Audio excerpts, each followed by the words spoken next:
materi endometriosis. Pengertiannya akan dibaca oleh Hawa. Endometriosis adalah gangguan kesehatan yang terjadi karena adanya pertumbuhan jaringan tidak normal dan endometrium pada bagian luar dinding rahim. Penyebabnya yaitu sampai saat ini endometriosis masih belum dapat diketahui secara pasti. Ada beberapa teori yang menjelaskan penyebab endometriosis, tetapi teori-teori tersebut belum seutuhnya terbukti. Teori diantaranya adalah aliran darah haid, balik, atau retrograde menstruasi. Gejalanya yaitu 1.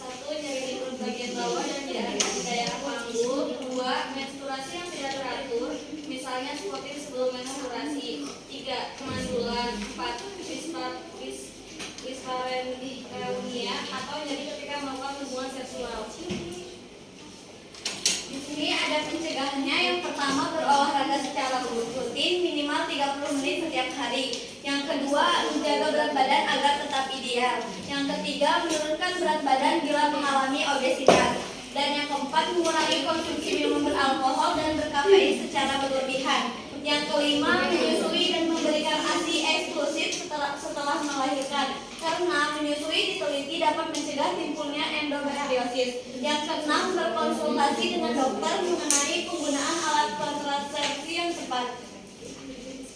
Dan ada juga pengobatannya. Metode pengobatan endometriosis akan disesuaikan dengan usia pasien, tingkat keparahan gejala dan penyakit, serta keinginan pasien untuk memiliki anak atau tidak. Beberapa metode pengobatannya adalah: yang pertama, obat-obatan. Dokter dapat memberikan obat pereda nyeri untuk meredakan nyeri akibat endometriosis. Obat yang dapat diberikan adalah obat antiinflamasi non-steroid seperti diklofenak atau ibuprofen. Yang kedua, terapi hormon. Terapi hormon bertujuan untuk memperlambat pertumbuhan jaringan endometriosis dengan membatasi atau menghentikan produksi hormon estrogen.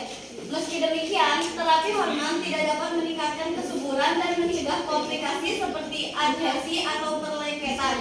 Beberapa terapi hormon yang digunakan untuk mengobati endometriosis adalah: yang pertama, kontrasepsi hormonal seperti pil KB, KB implan, KB suntik atau spiral untuk menghambat proses penebalan jaringan endometrium dan meredakan nyeri. Yang kedua, obat untuk menurunkan kadar estrogen seperti anastrozol, letrozol, dan exemestane. Yang ketiga, analog hormon pelepas gonadotropin seperti goserelin untuk memicu kondisi yang menyerupai menopause dengan menghambat produksi hormon. Yang keempat, progestogen seperti alislestenol, dihidrogesterone, dan norepinephrine untuk mencegah proses ovulasi, yaitu keluarnya sel telur dari ovarium ke tuba falopi sehingga memicu penyusutan endometriosis. Yang ketiga, operasi. Operasi dilakukan bila metode di atas sudah tidak efektif dalam mengobati endometriosis. Sejumlah prosedur operasi untuk mengatasi endometriosis adalah: laparoskopi. Pada pasien yang masih ingin memiliki keturunan tetapi merasakan nyeri parah, dokter akan menyarankan laparoskopi atau operasi lubang kunci. Melalui laparoskopi, dokter akan mengangkat jaringan endometriosis dan membakar jaringan tersebut menggunakan laser atau arus listrik. Ada laparotomi, yaitu laparotomi dilakukan bila endometriosis sudah sangat parah dan ukurannya cukup besar.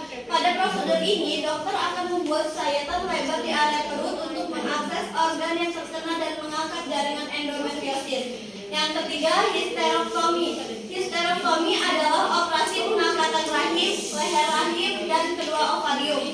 Histerektomi dapat memicu menopause dini dan menyebabkan pasien tidak bisa hamil lagi. Oleh sebab itu, prosedur ini hanya dilakukan sebagai pilihan terakhir.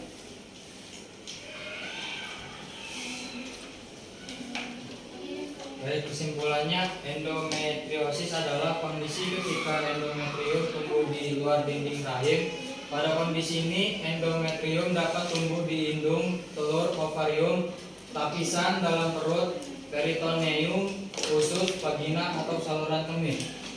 Endometrium adalah jaringan yang melapisi dinding rahim. Sebelum menstruasi, endometrium akan menebal untuk menjadi tempat menempelnya sel-sel telur yang telah dibuahi. Bila sel telur tidak dibuahi, endometrium akan luruh, kemudian keluar dari tubuh sebagai darah menstruasi.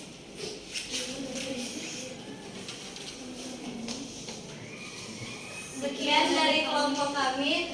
Kurang lebihnya mohon maaf. Wassalamualaikum warahmatullahi wabarakatuh.